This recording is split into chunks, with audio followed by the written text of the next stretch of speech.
Sarah Matthews, 28, has always been close to her best friend since college, Jessica Rivera. When Sarah announces her pregnancy, Jessica immediately offers to organize the baby shower at her beautiful suburban home in Denver, Colorado.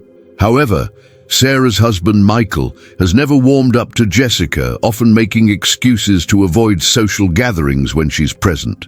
Sarah attributes this to Michael's generally reserved nature around her friends. As the baby shower approaches, Sarah notices increasing tension between Michael and Jessica, but both dismiss her concerns.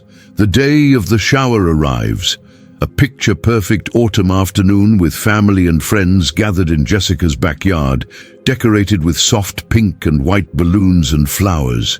Everything seems wonderful until Michael arrives late from work, visibly agitated. During the gift opening ceremony, when Sarah opens Jessica's elaborate and expensive present, Michael suddenly stands up and announces, "It's time you hear the truth."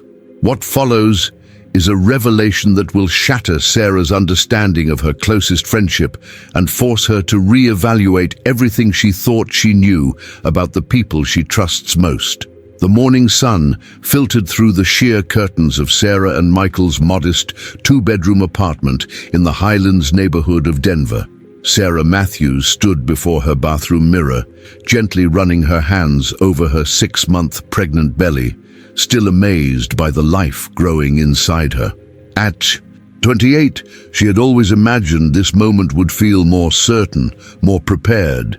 Instead, she felt a mixture of excitement and overwhelming responsibility that kept her awake most nights. "You're up early again." Michael's voice came from behind her, rough with sleep. He wrapped his arms around her from behind, his chin resting on her shoulder as they both looked at their reflection. At 30, Michael had the kind of steady presence that had first attracted Sarah to him in graduate school, an environmental engineering student who spoke more through actions than words. "The baby's been doing gymnastics since 4 a.m., Sarah laughed, leaning back against his chest. "I think she's going to be a soccer player like her dad, or a dancer like her mom," Michael replied, pressing a gentle kiss to her neck. "Did you remember you have that doctor's appointment this afternoon?" "Of course. And Jessica's picking me up afterward to finalize the baby shower details." Sarah felt Michael's body tense slightly at the mention of her best friend's name, a reaction she'd grown accustomed to over the past 3 years of their relationship. Michael stepped back, running a hand through his dark hair. "Right, the baby shower. Michael, what is it with you and Jess? You've never given her a real chance." Sarah turned to face him, studying his expression. "She's been my best friend since freshman year at CU Boulder. She was there for me through my parents' divorce, through graduate school, through everything. And now she's throwing us this beautiful baby shower, and you act like she's some kind of threat." "I don't act like anything," Michael said, moving to the sink to splash water on his face. "I just think, never mind. It's not important." "It is important. She's going to be in our lives, Michael. She's going to be part of our daughter's life. I need you two to at least try to get along." Michael looked at her through the mirror, his brown eyes holding something Sarah couldn't quite identify. "Sarah, has it ever occurred to you that people aren't always who they seem to be?" "What's that supposed to mean?" "Nothing. Forget I said anything." He grabbed his work clothes from the closet. "I need to get to the site early today. We're pouring concrete for the new water treatment facility." Sarah watched him dress, frustrated by his ability to shut down conversations whenever Jessica's name came up. It had been this way since they'd first started dating, when she'd introduced him to her circle of college friends. While he'd easily warmed up to most of them, there had always been this inexplicable wall between him and Jessica. After Michael left for work, Sarah made herself a cup of herbal tea and settled into the small breakfast nook that overlooked their building's courtyard.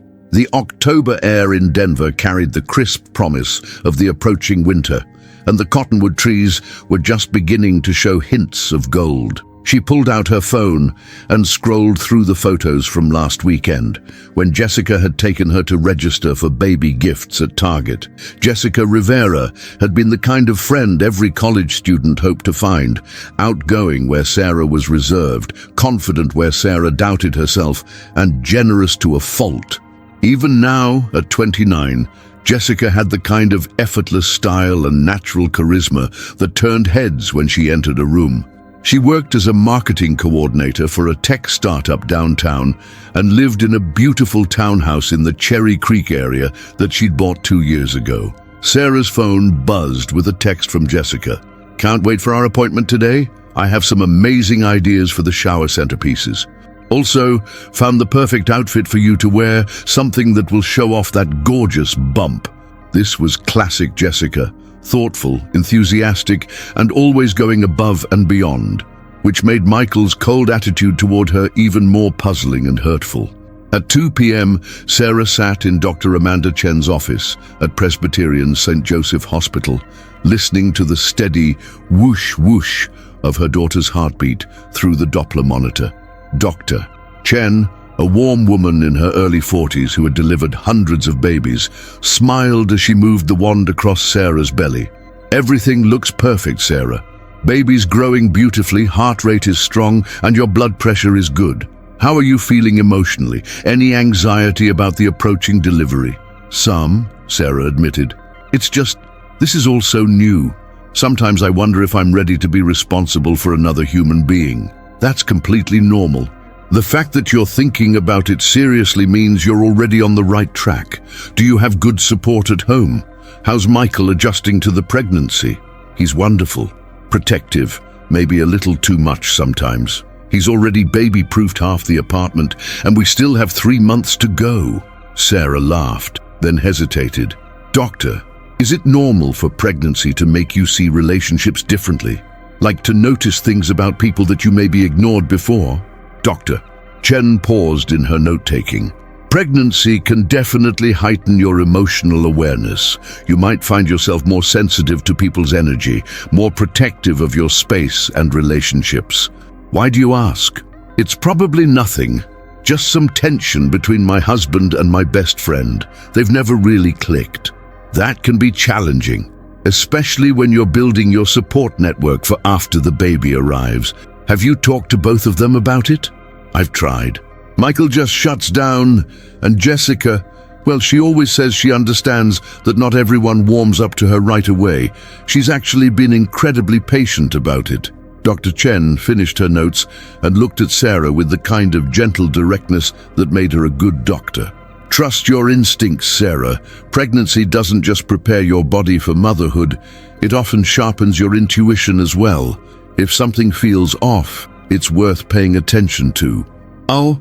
When Sarah emerged from the medical building, she found Jessica waiting in her silver BMW, wearing oversized sunglasses and a bright smile. Jessica had always been the friend with the nicest car, the best apartment, the designer clothes that somehow always looked effortless. She'd grown up in Vail, where her parents owned a successful ski equipment business, and unlike Sarah, who'd worked her way through college on scholarships and part-time jobs, Jessica had never seemed to worry about money.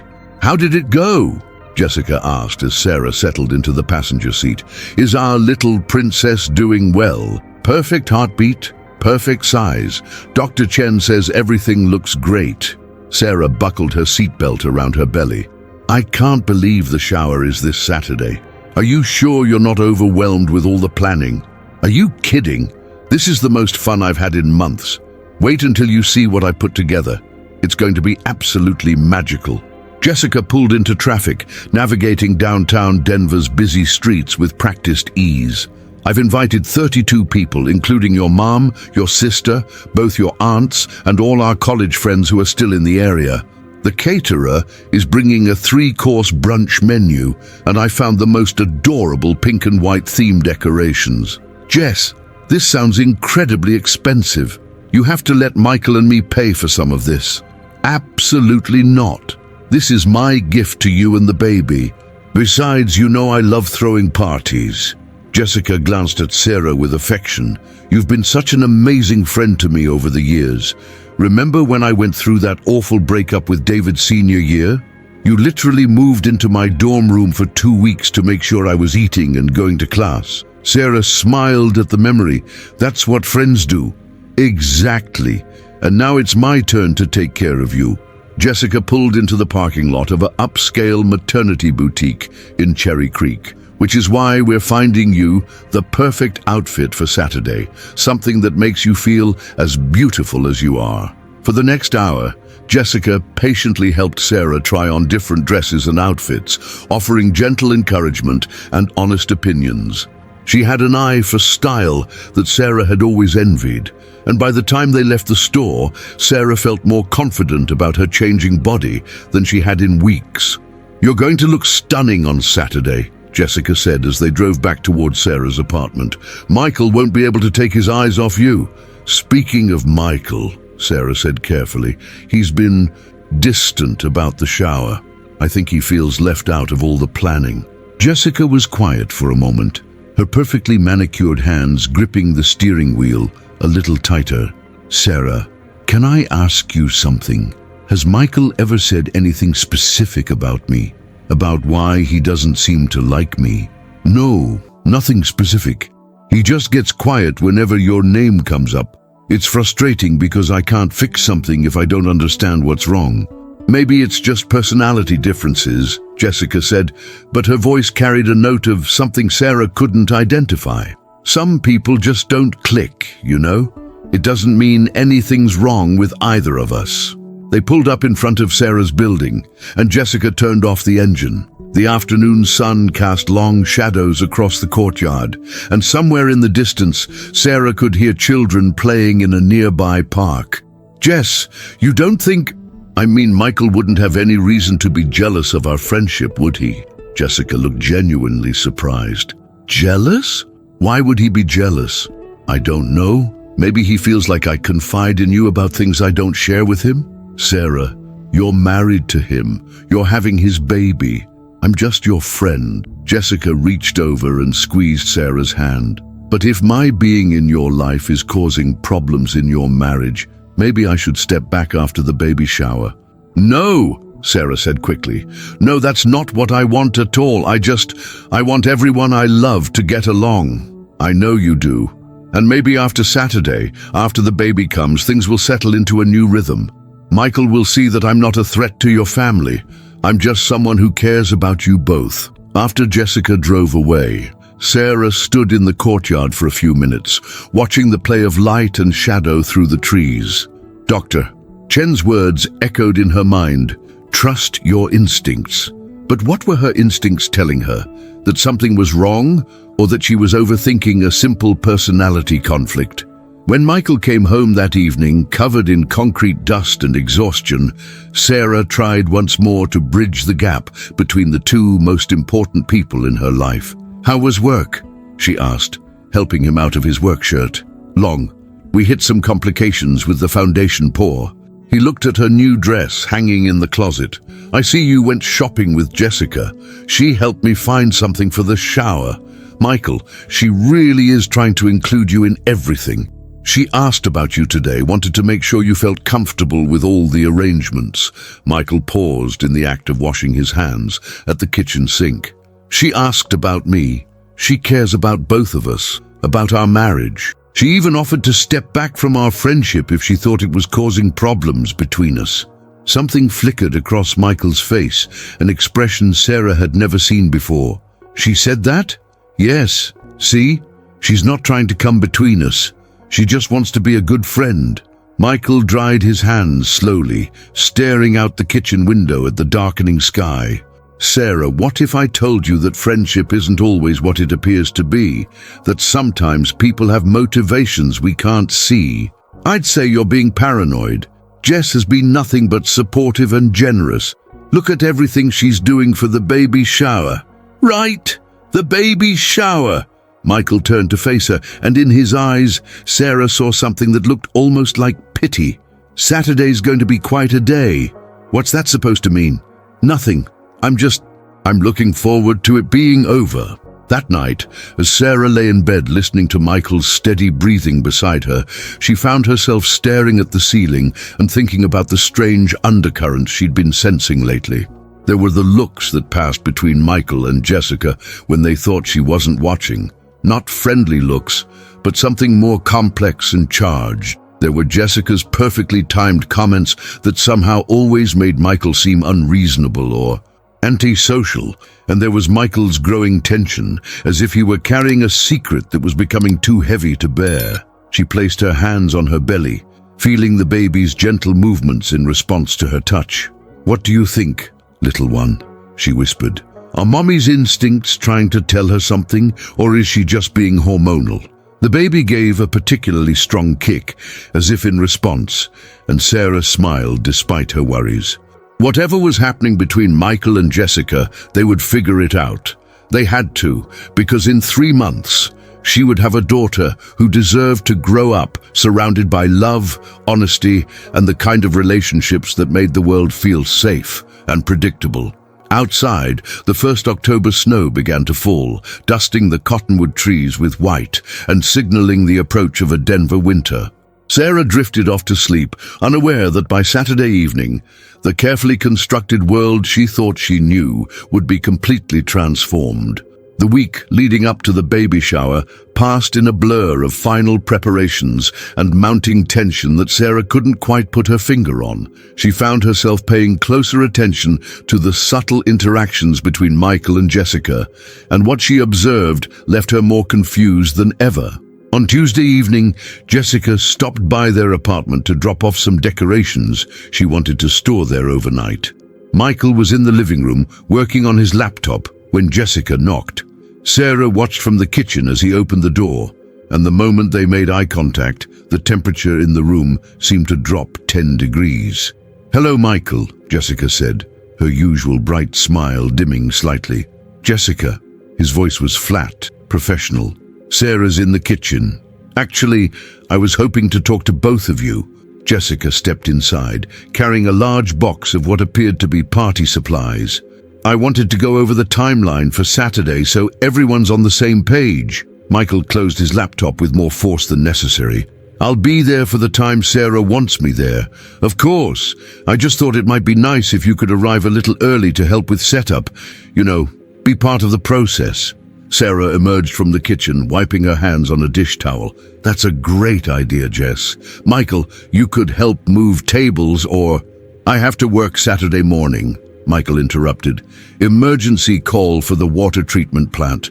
I'll be there for the actual shower." Jessica's smile tightened almost imperceptibly. "Emergency work on a Saturday? How unfortunate. It happens in my line of work. Infrastructure doesn't take weekends off." The two of them stared at each other for a moment, and Sarah felt like she was watching a chess match where she didn't understand the rules. There was something being communicated between them that went far beyond the surface conversation about party logistics. "Well," Jessica said finally, "I guess Sarah and I can handle the setup ourselves. We're quite capable." "I'm sure you are," Michael replied, and there was something sharp in his tone that made Sarah look at him in surprise. After Jessica left, Sarah confronted Michael in their bedroom. "What was that about? You were almost rude to her." "I wasn't rude. I was honest." Michael pulled off his work shirt and tossed it into the hamper with unusual force. "I really do have to work Saturday morning." "Since when? You didn't mention it before." "Since today. These things come up, Sarah. You know that." But Sarah was beginning to wonder if she knew anything at all. The Michael she'd fallen in love with was direct and honest, sometimes to a fault. This evasive, tense version of him was unfamiliar and unsettling. On Thursday, Sarah had lunch with her sister Emma at a small cafe in the Highlands. Emma, 2 years older and the mother of twin boys, had always been Sarah's reality check when emotions ran high. "You look tired," Emma observed, cutting into her chicken salad sandwich. "Are you sleeping okay?" "Not really. The baby's been active at night and I keep thinking about things." "What kind of things?" Sarah hesitated, then decided to trust her sister's judgment. "Do you think it's possible to be friends with someone for years and not really know them?" Emma raised an eyebrow. This is about Jessica, isn't it? Why would you say that? Because you get this particular look on your face when you're trying to figure her out. You've had it since college. What do you mean? Emma set down her sandwich and leaned forward. Sarah, I'm going to say something, and I want you to hear me out before you get defensive. Okay. I've never understood your friendship with Jessica.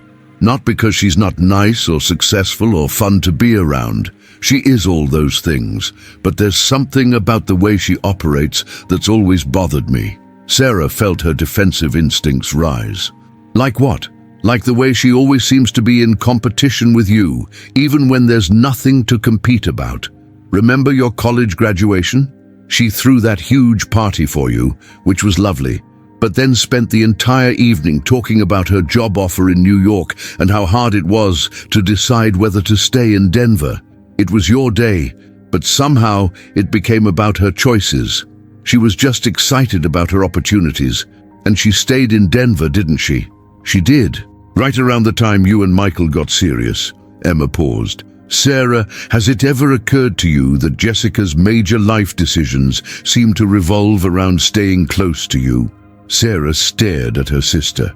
That's ridiculous. She has her own life, her own career, her own relationships. Does she? When was the last time she was in a serious relationship? When was the last time she made a major decision without consulting you first? She's focused on her career right now. Not everyone needs to be coupled up to be happy. You're right, they don't. But Jessica seems to get most of her emotional fulfillment from being your best friend. And that would be fine, except what? Emma looked uncomfortable. Except I think she's a little too invested in being the most important person in your life. And now you're married and having a baby, which means she's not the most important person anymore. Emma, that's unfair. She's throwing me this incredible baby shower. She's been nothing but supportive.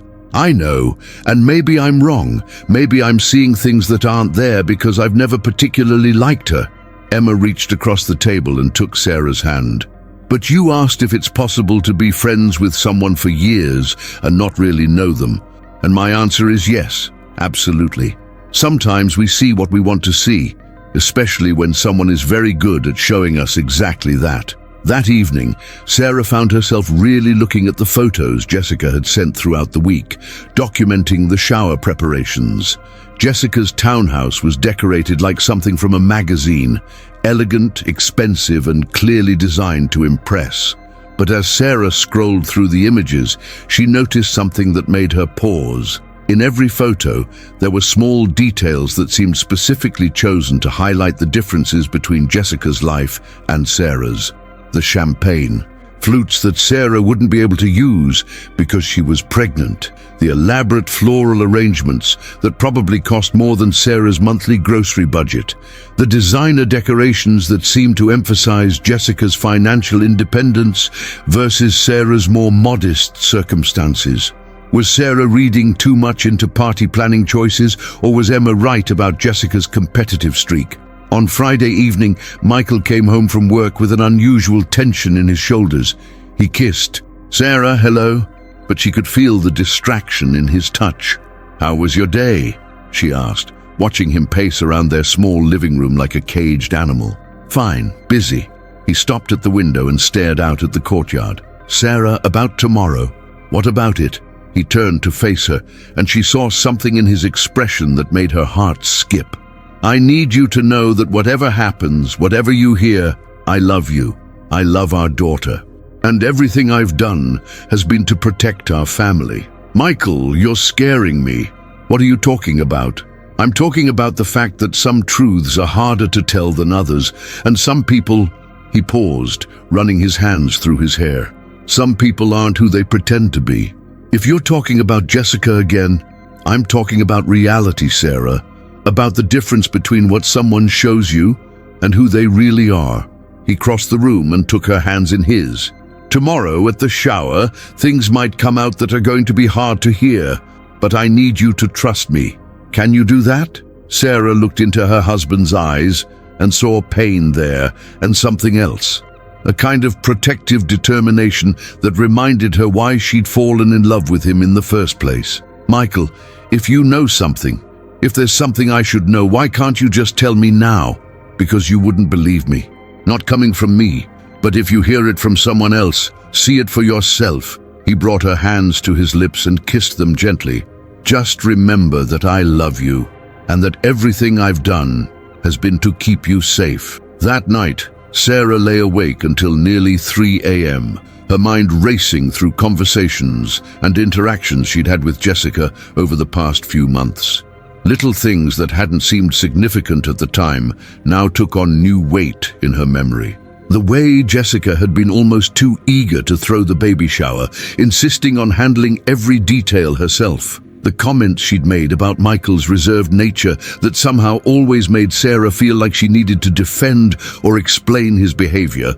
The expensive gifts and gestures that were generous but also seemed designed to highlight Jessica's superior financial position. And then there were the things Sarah hadn't really noticed until now. How Jessica always seemed to know details about Michael's work schedule that Sarah hadn't shared.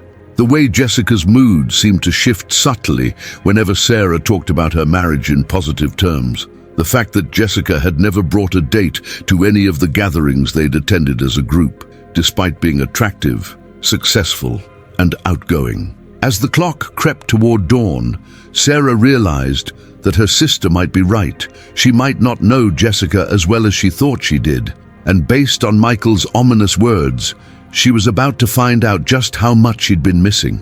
The morning of the baby shower dawned crisp and clear, with the kind of brilliant October sunshine that made Denver's skyline look like something from a postcard. Sarah woke with a strange mixture of excitement and dread, unable to shake the feeling that this day would be a turning point in ways she couldn't yet imagine. As she stood in the shower, letting the warm water ease the tension in her shoulders, she made a decision. Whatever happened today, whatever truths emerged, she would face them with the strength she was going to need as a mother. Her daughter deserved to grow up in a world of honesty, even if that honesty was painful. She didn't know it yet, but by the end of the day, everything she thought she knew about friendship, loyalty, and trust would be forever changed. Saturday morning arrived with the kind of pristine autumn weather that made Denver feel like a postcard. Sarah woke to the smell of coffee and the sound of Michael moving quietly around the kitchen, trying not to wake her. Through their bedroom window, she could see the Rocky Mountains outlined against a brilliant blue sky, their peaks already dusted with snow that caught the early morning light. "Morning," she called softly, and Michael appeared in the doorway with a steaming mug of herbal tea. "How did you sleep?" he asked, settling on the edge of the bed beside her. "Okay," considering. She accepted the tea gratefully, noticing the dark circles under his eyes. "You look like you didn't sleep at all." "I had some things on my mind." He brushed a strand of hair from her face with gentle fingers. "Are you excited about today?" Sarah considered the question. "I think so. Nervous, maybe. It's going to be strange having everyone together like that. Your family, my family, all our friends. Sometimes I feel like I'm performing different versions of myself for different people." "What do you mean?" "Like, there's the Sarah who's your wife, and the Sarah who's Emma's little sister, and the Sarah who's Jessica's best friend. Sometimes I wonder which one is really me." Michael's hand stilled against her cheek. "You're all of them, Sarah. But the truest version of you is the one I see when it's just us, when you don't have to be anything for anyone else." Something in his tone made her look at him more closely. "Michael, about what you said last night, let's not talk about it now. Today should be about celebrating you and the baby." He leaned down and kissed her forehead. "I need to head to the site for a couple hours, but I'll be at Jessica's by 1 o'clock, I promise." After Michael left, Sarah took her time getting ready, luxuriating in a long bath and carefully applying makeup that would hopefully hide her recent sleepless nights. The dress Jessica had helped her choose fit perfectly, a soft blue that complemented her skin tone and emphasized her pregnancy in all the right ways. Looking at herself in the mirror, she felt beautiful for the first time in weeks. At 10 a.m., her phone buzzed with a text from Jessica. "Good morning, gorgeous. I'm putting the finishing touches on everything. You're going to cry when you see how beautiful it looks. Can't wait for everyone to see what an amazing mom you're going to be." Sarah smiled, despite her lingering unease. Whatever complicated feelings existed between Jessica and Michael, there was no denying that Jessica had put enormous effort into making this day special. Her mother, Linda, arrived at 10:30 to drive her to the shower. At 58, Linda Matthews was the kind of woman who had raised two daughters largely on her own after her divorce and retained the no-nonsense practicality that had gotten her through those difficult years. "You look lovely, sweetheart," Linda said, embracing Sarah carefully so as not to wrinkle her dress. "How are you feeling? Not too tired?" "A little anxious, actually." "Is that normal?" Linda laughed. "Honey, I was anxious before every party I ever threw or attended while I was pregnant. Your hormones are all over the place, and you're about to be the center of attention for 3 hours. Anyone would be nervous." As they drove through the winding streets of Cherry Creek toward Jessica's townhouse, Sarah found herself really looking at the neighborhood for the first time. The houses were large and perfectly maintained, with manicured lawns and luxury cars in every driveway. It was a far cry from the more modest area where she and Michael lived, and she wondered, not for the first time, how Jessica afforded her lifestyle on a marketing coordinator's salary. "This is quite a neighborhood," Linda observed, echoing Sarah's thoughts. "Jessica's done very well for herself. She's always been ambitious. Even in college, she had this 5-year plan for where she wanted to be financially and professionally. And where did that plan include finding a husband and starting a family?" Sarah glanced at her mother in surprise. "Mom, not everyone wants the same things. Jessica's focused on her career right now. I'm not criticizing her choices, sweetheart. I just find it interesting that she's never seemed to prioritize romantic relationships. In all the years I've known her through you, I don't think I've ever met a boyfriend of hers. She's dated. She just doesn't bring people around until she's serious about them." Linda said non-committally, but Sarah caught the skeptical tone. They pulled into Jessica's driveway at exactly 11 a.m., and Sarah had to admit that the sight before her was breathtaking. Jessica's townhouse was a modern masterpiece of glass and stone, with a wraparound porch decorated in cascading pink and white flowers. Balloons in soft pastels were tied to the railings, and through the large windows, Sarah could see tables set with elegant linens and gleaming silverware. Jessica emerged from the front door like a vision from a magazine spread, wearing a flowing cream-colored dress that perfectly complemented the party's color scheme. Her dark hair was swept into an elegant updo, and her makeup was flawless despite having spent the morning setting up. "Sarah!" Jessica rushed down the front steps with her arms outstretched. "You look absolutely radiant. That dress is perfect on you." "Jess, this is incredible. You've outdone yourself." Sarah turned slowly, taking in all the details. "It looks like something from Pinterest. Nothing but the best for my favorite mom-to-be." Jessica hugged Linda warmly. "Mrs. Matthews, thank you so much for coming. Sarah talks about you all the time. Thank you for throwing such a beautiful party for Sarah. This must have taken weeks to plan. It was my pleasure. Come on, let me show you round."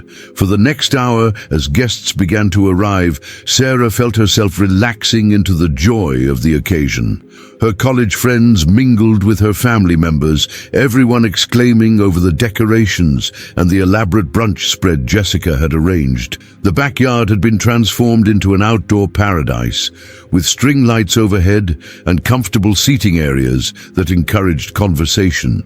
Emma arrived with her twin boys, who immediately gravitated toward the dessert table. "Sarah, this is stunning," she whispered, but Sarah caught the slight tension in her sister's voice. "Isn't it amazing? Jessica really went all out." "She certainly did." Emma's eyes swept over the expensive decorations and catered food. "How much do you think this cost?" "I don't know, and I don't want to think about it. She insisted on paying for everything." Emma accepted a glass of sparkling cider from a server Jessica had hired for the occasion. "Well, she's definitely making a statement." "What kind of statement?" "I'm not sure yet." As the party reached its peak, With 32 women laughing and chatting throughout Jessica's beautiful home, Sarah found herself observing the dynamics in a way she'd never done before. Jessica was the perfect hostess, circulating effortlessly between groups, making sure everyone felt included and comfortable.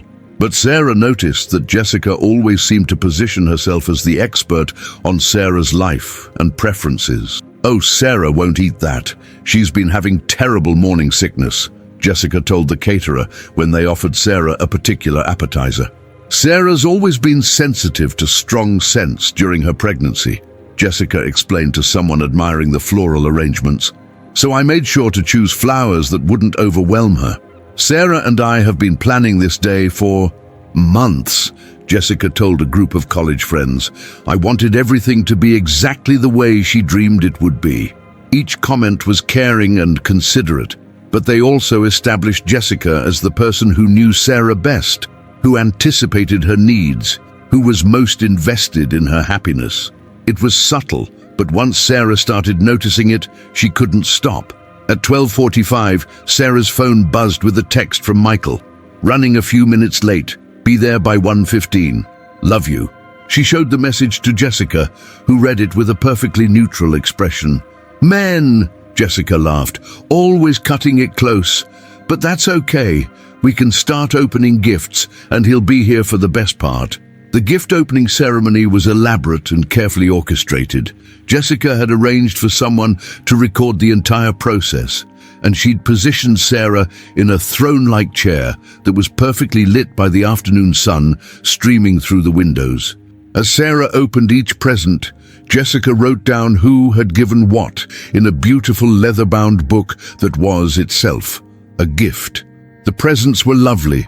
Blankets and clothes and books and toys that made Sarah's impending motherhood feel suddenly real and wonderful. But Jessica's gift, saved for last, stood apart from all the others. "This one's special," Jessica said, bringing over an enormous box wrapped in silver paper and tied with an elaborate bow. "I've been planning this for months." Sarah untied the bow and carefully removed the wrapping paper, aware that everyone was watching and that Jessica was recording every moment. Inside the box was a complete nursery set. Sheets, blankets, wall decorations, a mobile, and even a rocking chair cushion, all in a coordinated design that was more expensive and elaborate than anything Sarah and Michael had registered for. "Jessica, this is too much," Sarah breathed, genuinely overwhelmed by the generosity and the obvious expense. "Nothing's too much for my goddaughter," Jessica replied, and Sarah felt a small chill at the assumption. She and Michael hadn't discussed godparents yet, and Jessica's casual claim felt presumptuous. "It's beautiful, Jess. Really, but this must have cost—" "Don't worry about the cost. I wanted to give the baby something that would last, something special from her Aunt Jessica." The room filled with appreciative murmurs from the other guests, but Sarah noticed her mother and sister exchanging a look. Before she could process what that meant, she heard the front door open and Michael's voice in the hallway. "Sorry I'm late. Traffic was heavier than I expected." Jessica's smile flickered for just an instant, so quickly that Sarah almost missed it. "Perfect timing. We just finished opening gifts. Come see what everyone brought for your daughter." Michael appeared in the living room, still wearing his work clothes and looking slightly out of place among the elegantly dressed women. His eyes swept over the scene, the expensive decorations, the elaborate gift display, the way Jessica had positioned herself as the center of attention alongside Sarah. "This is quite a production," he said, and Sarah couldn't tell if his tone was appreciative or something else. "Jessica planned everything," Sarah said quickly, wanting to include him in the celebration. "Look at this incredible gift she got for the nursery." Michael approached the display of Jessica's gift, his expression unreadable. He picked up one of the items, a small silver picture frame engraved with baby's first year, and examined it closely. "Very thoughtful," he said finally, but his voice carried an edge that made several guests look at him curiously.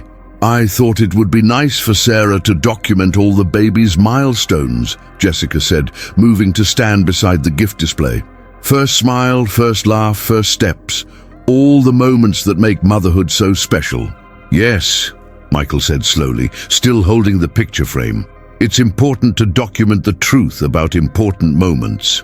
Something in his tone made the room go quiet. Sarah felt a flutter of panic in her chest as she looked between her husband and her best friend, both of whom seemed to be having a conversation that had nothing to do with baby gifts. "Michael," Sarah said carefully, "maybe you'd like some food. Jessica had the caterer prepare—" "Actually," Michael interrupted, his eyes never leaving Jessica's face, "I think it's time everyone heard the truth about a few things." The room went completely silent. Jessica's smile frozen on her face, and Sarah felt her heart begin to race. "Michael, what are you doing?" Sarah whispered. He set down the picture frame and turned to face the gathered guests, his expression resolute. "I'm doing what I should have done months ago. I'm telling everyone the truth about Jessica Rivera and why she's really throwing this party." Jessica's face went white. "Michael, I don't know what you think you know, but I know that you've been following Sarah since college. I know that you bought this house specifically because it's 10 minutes from our apartment. I know that you took your current job because it gave you flexible hours to insert yourself into every aspect of Sarah's life." Michael's voice was steady but loud enough for everyone to hear.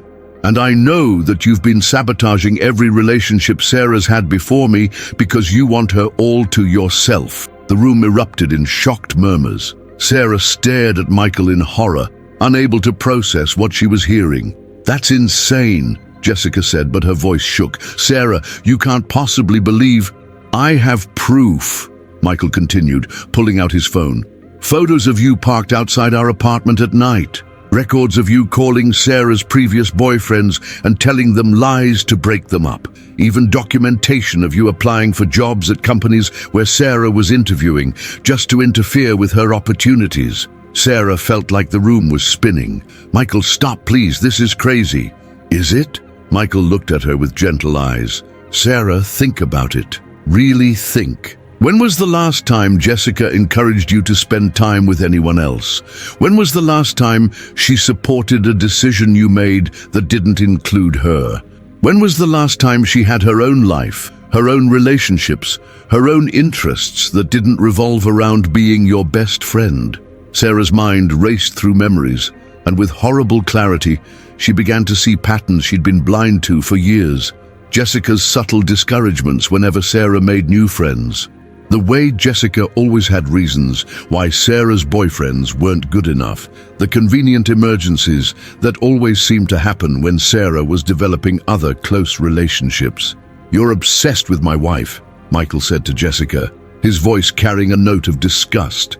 "And this baby shower isn't about celebrating our daughter. It's about marking your territory, showing everyone that you're the most important person in Sarah's life." Jessica's composure finally cracked. "You don't understand our friendship. You don't understand what Sarah and I have been through together. I understand that you're in love with her," Michael said quietly, and the words fell into the silent room like stones. Jessica's face went from white to red, and for a moment, Sarah thought she might deny it. Instead, something in Jessica's expression shifted, and the mask she'd been wearing for years finally slipped completely away. "So what if I am?" Jessica said, her voice rising. "So what if I love her more than you ever could? I've been there for her since she was 18 years old. I know her better than anyone. I've supported her dreams, encouraged her ambitions, been there for every success and every failure. What have you done except show up 3 years ago and try to erase everything we built together?" The room was dead silent, except for someone's sharp intake of breath. Sarah felt like she was watching a stranger wearing her best friend's face. "Jessica," Sarah whispered, her voice breaking, "you don't understand, Sarah. He doesn't love you the way I do. He doesn't see how incredible you are, how much you're capable of. He wants to keep you small, safe, ordinary. But I see your potential. I've always seen it. By manipulating her life," Michael's voice was incredulous, "by driving away everyone else who cared about her, that's not love, Jessica. That's possession. It's protection." Jessica shot back. From people like you who want to turn her into some suburban housewife instead of the amazing woman she could be. Sarah stood up slowly, her hands protectively covering her belly. Jessica, is it true? About my previous relationships? About following me? For a moment, Jessica looked like she might lie, then her shoulders sagged in defeat. I did what I had to do to protect you from people who didn't deserve you. That wasn't your choice to make. Sarah's voice was barely audible, but in the silent room, everyone heard her. Sarah, please, you have to understand. Everything I did because I love you, because you deserve better than... Stop. Sarah's voice was stronger now, and she looked around the room at the faces of her family and friends, all watching this surreal scene unfold. Everyone needs to leave. Now, please. As the guests began to file out in uncomfortable silence, Sarah remained standing in the middle of Jessica's perfect living room, surrounded by expensive decorations and elaborate gifts, finally seeing her best friend clearly for the first time in 10 years.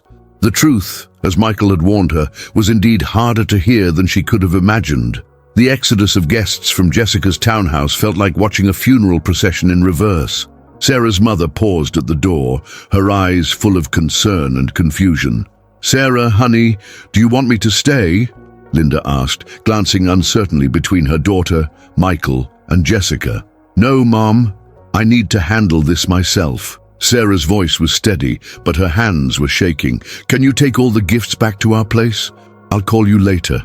Emma lingered longer, her protective instincts clearly warring with the recognition that this was something Sarah needed to face alone. "Are you sure? Because I'm sure, please just give me some time." After the last guest left, the silence in Jessica's living room was deafening. The three of them stood in a triangle of tension, surrounded by the remnants of what should have been a joyful celebration. The elaborate decorations now felt like stage props for a play that had gone horribly wrong. Jessica was the first to break the silence. "Sarah, please let me explain." "Explain what?" Sarah's voice was hollow. "Explain how you've been manipulating my life for 10 years. Explain how you've been lying to me about who you are and what you want. I never lied about loving you, but you lied about everything else." Sarah sank back into the chair where she'd been opening gifts just minutes before, the weight of the revelations crushing down on her. "Michael, show me the proof. I need to see everything." Michael hesitated. "Sarah, are you sure? Some of it is disturbing, I'm sure. I need to understand what's been happening to my life." For the next 30 minutes, Michael shared what he'd discovered through his own investigation. Photos of Jessica's car parked outside their apartment at odd hours. Screenshots of social media messages Jessica had sent to Sarah's college boyfriend, claiming Sarah was cheating on him. Records showing that Jessica had applied for jobs at 3 different companies where Sarah had interviewed, despite having no relevant experience for those positions. "This one's from last year," Michael said, showing Sarah a printed email. "Jessica contacted the art gallery where you were hoping to show your photography.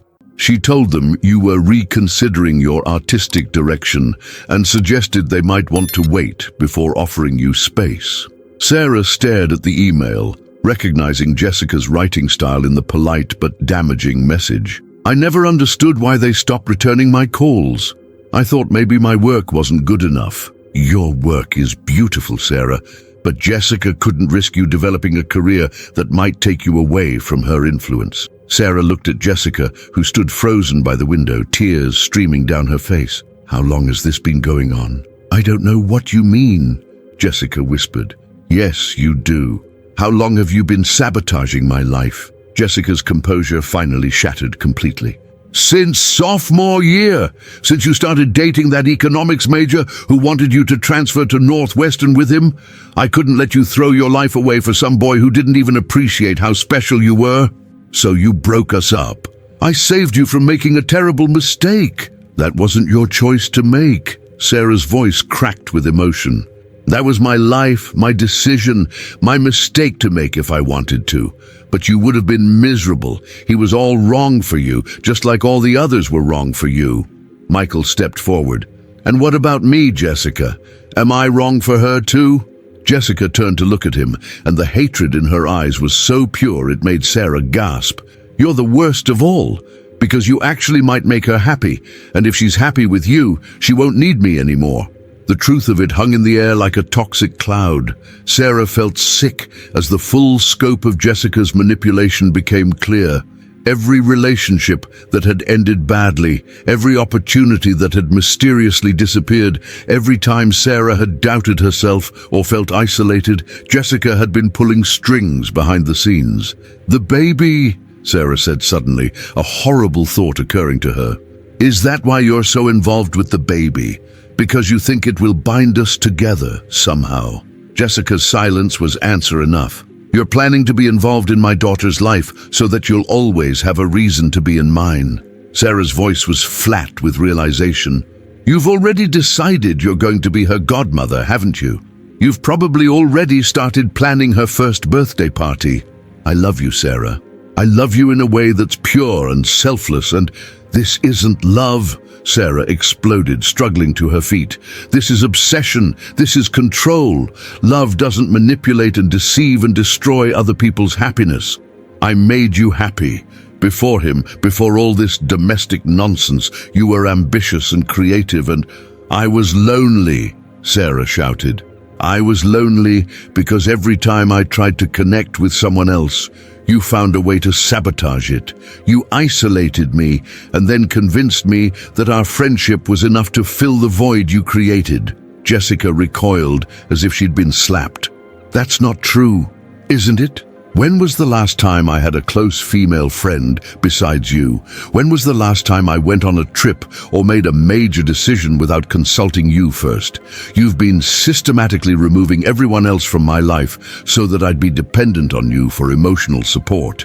Michael moved to stand behind Sarah's chair, his hands gently resting on her shoulders. "The night we got engaged, Jessica called me."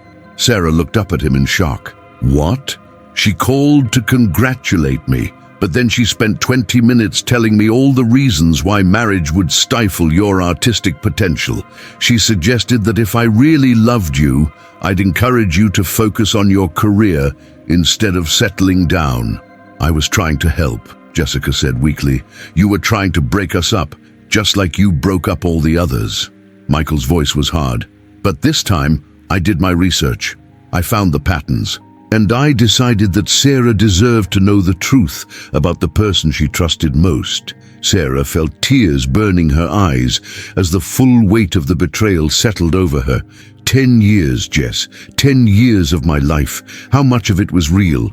How much of our friendship was genuine? And how much was just you manipulating me to keep me available for your own emotional needs?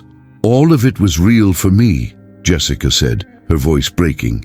"Every moment, every conversation, every memory we shared, I treasured all of it. I never had to pretend to care about you, Sarah. I never had to fake being interested in your life or your dreams.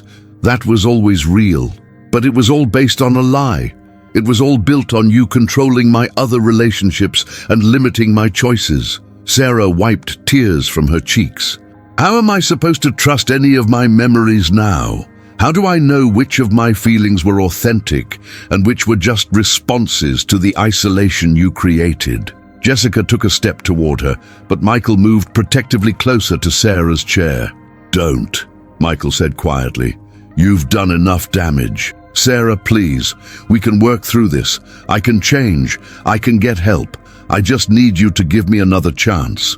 Sarah looked at Jessica, really looked at her, and for the first time, she saw past the beautiful facade to the desperate, lonely person underneath. There was something tragic about Jessica's expression, something that spoke to years of unrequited love and the gradual corruption of genuine affection into something possessive and destructive. "I feel sorry for you," Sarah said finally, and the words seemed to hit Jessica harder than any anger would have. "I feel sorry for you because you've spent 10 years of your life obsessed with someone who could never love you back the way you wanted, and in trying to keep me, you've lost me completely." "Sarah, no. Please don't say that. I can't have you in my life anymore, Jess. I can't trust you around my daughter. I can't trust you around my marriage. I can't trust you to want what's best for me instead of what's best for your fantasy of what we could be together." Jessica's face crumpled, and she sank into one of her expensive armchairs like a marionette whose strings had been cut. "I don't know how to live without you in my life. That's something you should have thought about before you decided to manipulate mine." Sarah stood up slowly, her hand instinctively protecting her belly. "I want you to stay away from me, from Michael, and from our daughter. I want you to stop calling, stop texting, stop showing up places where you know I'll be." "Sarah, I'm not finished." Sarah's voice carried a strength that surprised even her. "I want you to think about what you've done. Really think about it. Think about all the choices you stole from me, all the relationships you destroyed, all the times you pretended to comfort me about disappointments that you had caused. And then, I want you to get professional help. Because what you've done isn't love, Jessica. It's something much darker than that." Michael helped Sarah to her feet, and together they walked toward the door. Behind them, they could hear Jessica crying. Deep, broken sobs that might have moved Sarah to compassion under other circumstances. "Sarah, wait!" Jessica called desperately. "What about all the good times? What about everything we meant to each other? Are you going to throw away 10 years of friendship over this?" Sarah paused at the door and turned back one last time. "I'm not throwing anything away, Jess. I'm just finally seeing it clearly. And what I see is that our friendship died years ago. What we've had since then has just been the ghost of it, kept alive by your manipulation and my willingness to be deceived." As they walked to Michael's truck, Sarah felt a strange mixture of grief and relief. The afternoon sun was beginning to set behind the mountains, painting the sky in shades of pink and gold that reminded her why she'd fallen in love with Denver in the first place. "Are you okay?" Michael asked as he helped her into the passenger seat. "I don't know. I feel like I'm mourning someone who never really existed." Sarah leaned back against the headrest and closed her eyes. "How long have you known?"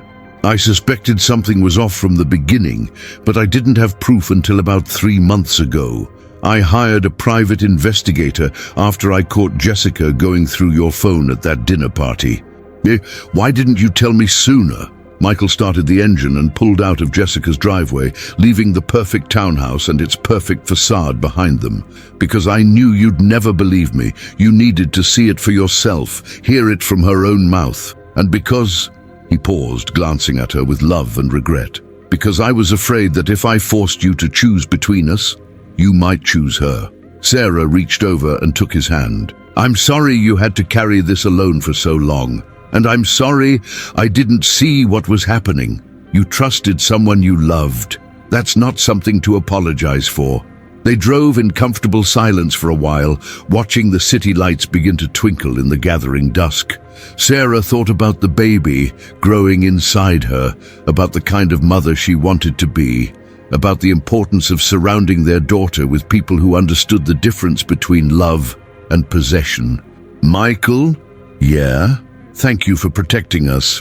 I know today was hard for you too. We're going to be okay," he said, squeezing her hand. "All 3 of us. We're going to be better than okay."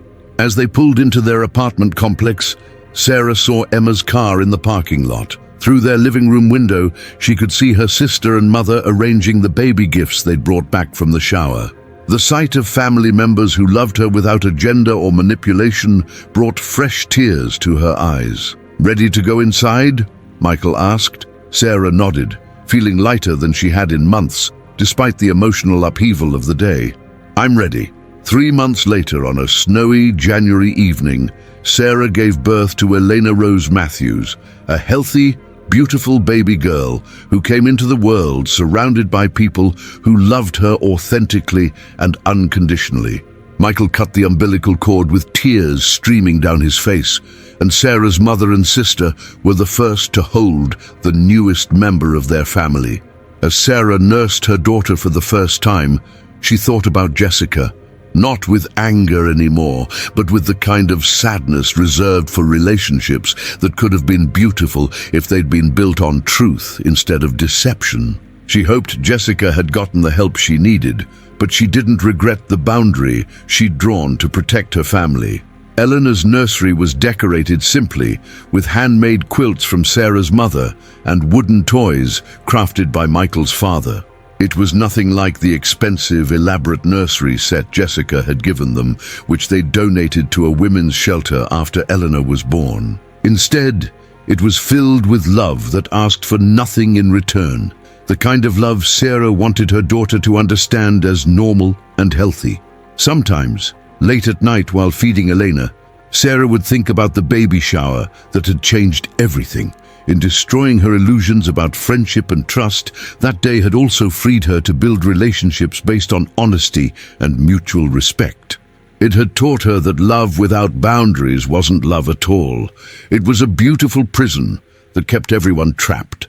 Elena grew up knowing that she was cherished, not for what she could give others, but for who she was. And Sarah, finally free from the weight of manipulation and false friendship, rediscovered parts of herself that she'd forgotten existed. She returned to her photography with new passion, joined a community art center, and built genuine friendships with other mothers who supported her growth instead of trying to control it.